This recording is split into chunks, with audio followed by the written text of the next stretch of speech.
Hey there, fellow Dashers. This is John, and just wanted to do a quick how-to video here. I've been dashing for about 3 weeks now, and I really like it.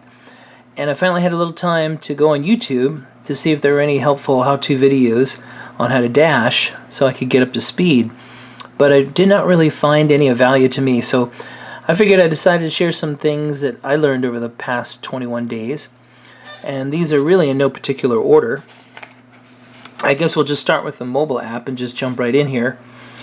I'm not going to go into a lot of detail about the app in this video, but I will say that it's very user-friendly.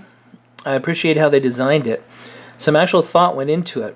I still don't know all the functions, but I'm learning as I go. Just a few things off the top of my head. Don't be afraid to use the chat feature.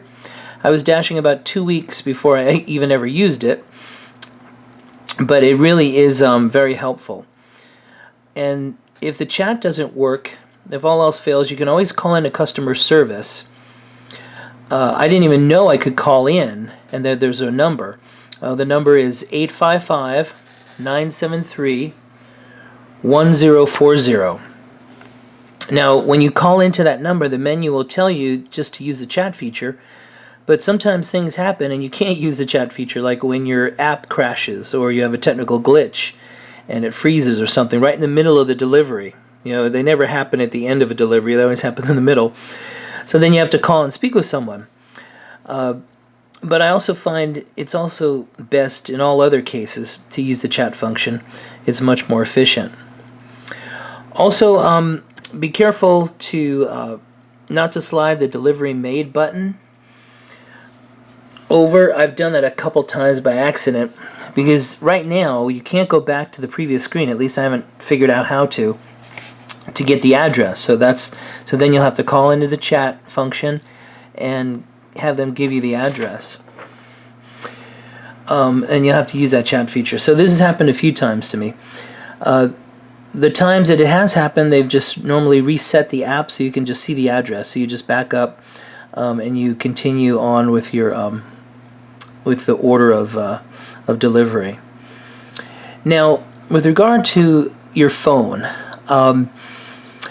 you gotta have a good phone. I had an old phone, and the GPS was not working very well. It just worked intermittently.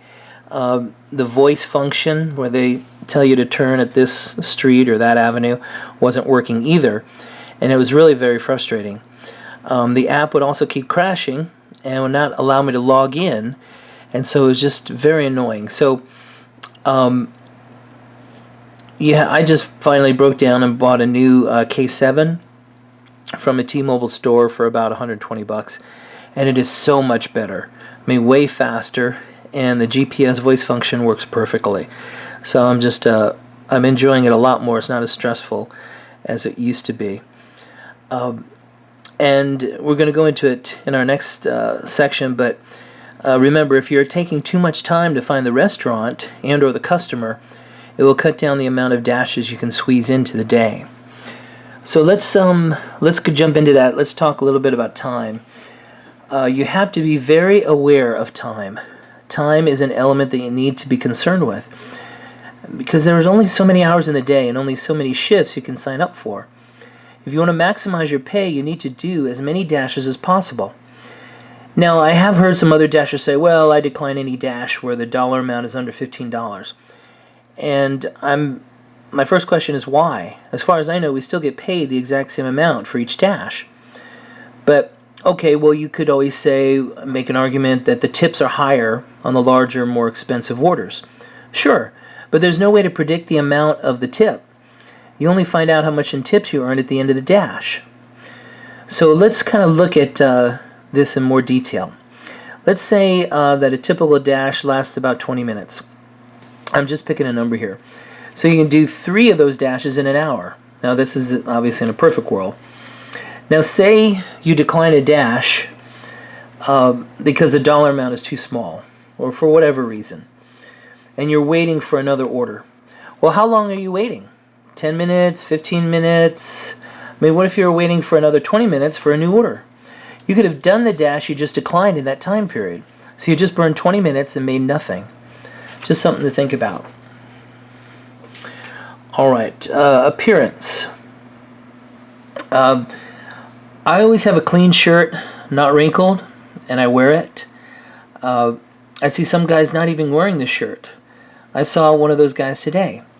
Remember, wearing the shirt immediately adds a sense of, what am I looking for? The word of respect, importance. I mean, they recognize you are from DoorDash and you have a job to do, and they treat you appropriately. Also, the red shirt is a reminder that they need to get moving on your order. You stand out among all the other people waiting for their orders or for people just to get seated at the restaurant. And I'm thinking probably the company chose red for a few reasons.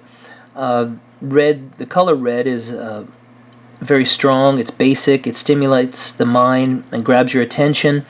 It raises the pulse rate, giving the impression that time is passing faster than it is, which really helps get people motivated to prepare your order, and is also perceived as demanding and aggressive.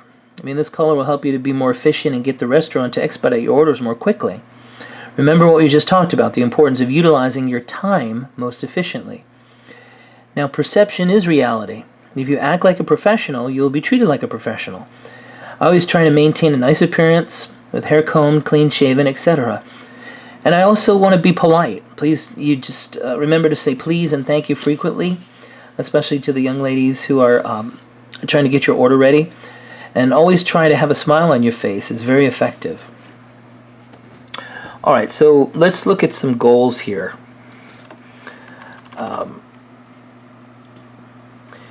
I think it's good to have them. I try and work toward $100 a day. Now, you can set your own goals. It's up to you. Everyone's different. That's currently my goal. So for me, that's going to be $600 a week with a day off. Obviously, you set your own schedule, how you prefer. So that comes to about $2,400 a month for me. In my area, that is realistic, and I'm normally able to hit it or come pretty close. And the goal really needs to be realistic, or you're going to get frustrated. So then, if I make more than that in a given day, I'm happy about it. July 4th was one of those happy days, and speaking of days, you need to make a note of the days and times when you're making the most money. It is no fun to be wasting your time out there.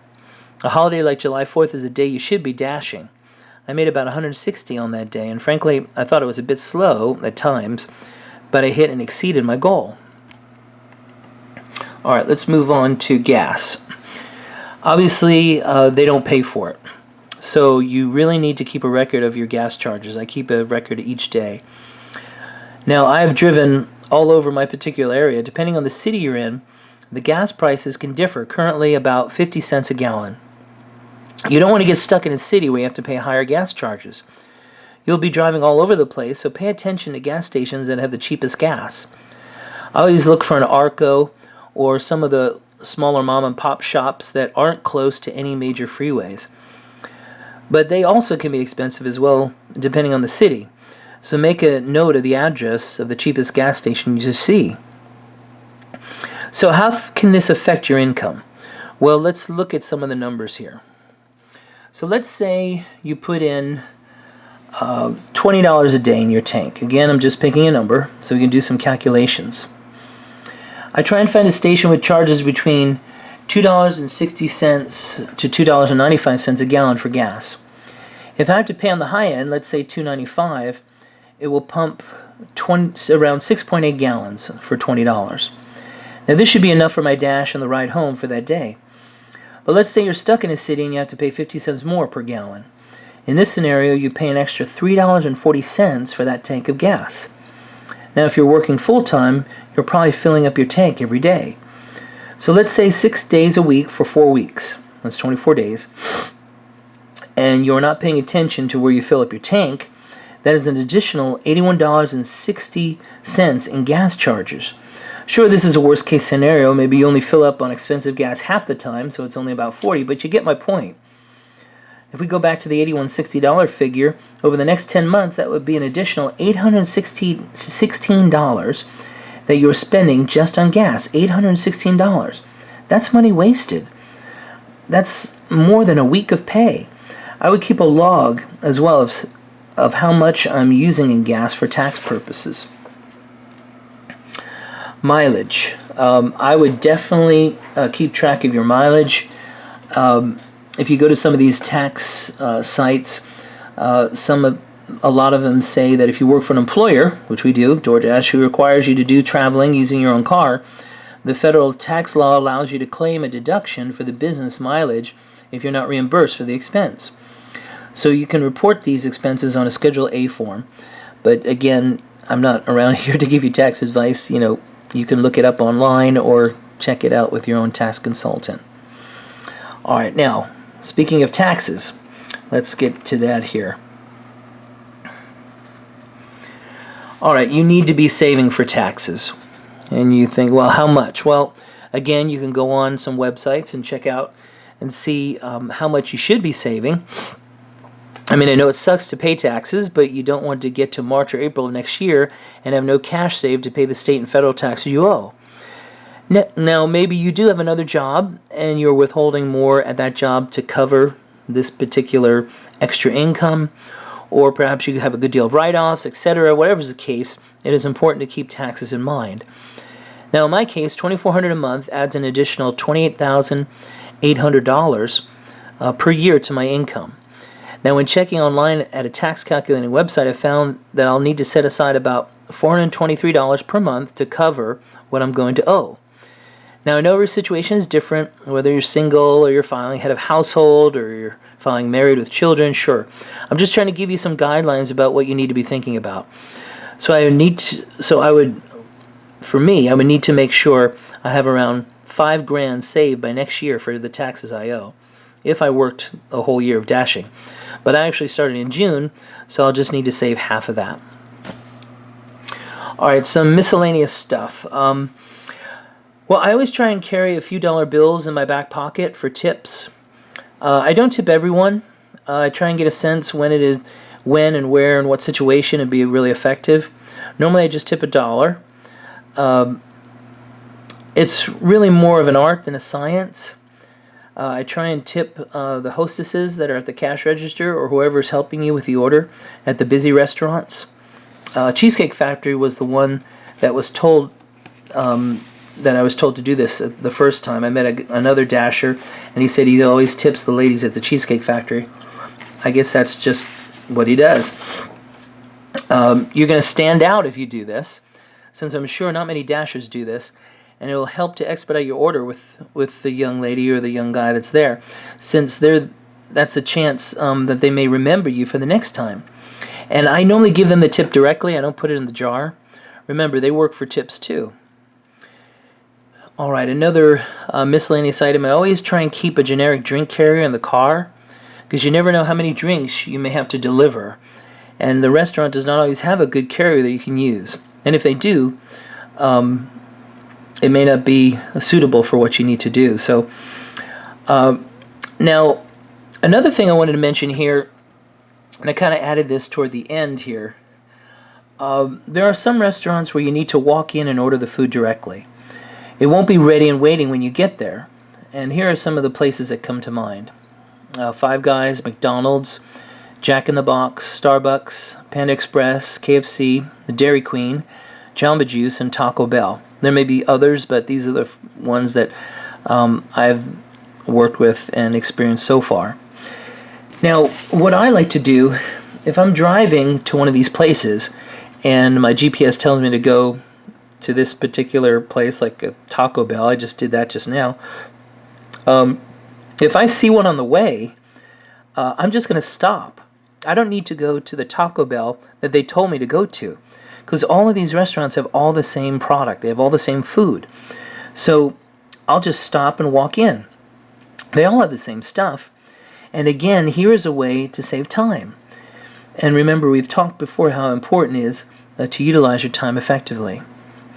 So that's all I got for now. If you found this tutorial helpful, please respond in the comment section below. Thanks for watching, and happy dashing!